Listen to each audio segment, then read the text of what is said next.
Hello po, magandang araw po sa ating lahat. Para po ito sa lahat ng mga OFW na papaalis po ng bansang Pilipinas. Ano po? So ito po ay dapat alam po ng isang OFW na tayo po ay exempted sa travel fee. So mayroon po tayong refund na travel fee na 550. So paano po natin makukuha ito? Makukuha po natin ito dun sa mismong gate ng ating airline. So kailangan po natin yung boarding card, dalawang kopya ng ating OEC at po yung ating passport. At yun na nga po at ibibigay po nila yung ating refund na 550.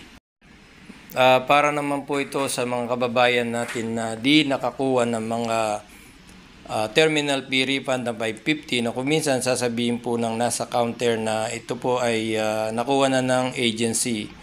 So hindi po kayang kuhanan ng agency ito dahil lahat po ng ating ticket ay kasama na po ang terminal fee na 550 na binabayaran sa ating ticket.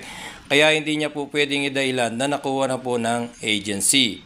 At isa pa po, bilang isang OFW, tayo po ay exempted sa terminal fee. So talagang mayroon po tayong makukuha ang 550. Mayroon naman po silang sinasabi na sa pag nakita po yung OEC, sabi po nila exempted. Alam nyo po, ang exempted pong yon ay yung pagbayad po natin ng 100 pesos sa pagkuha ng OEC.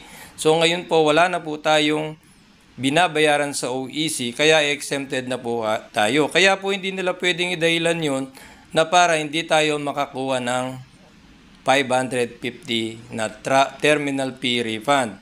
So dapat alam nyo po yun. So yun lang po ang aking mababahagi na sana po makatulong po ito sa lahat ng mga OFW. Ano po, na ito po ay isang pribileyo ng isang OFW. Maraming salamat po at sana nakatulong po ang video ito. Mabuhay ang OFW. Maraming salamat po.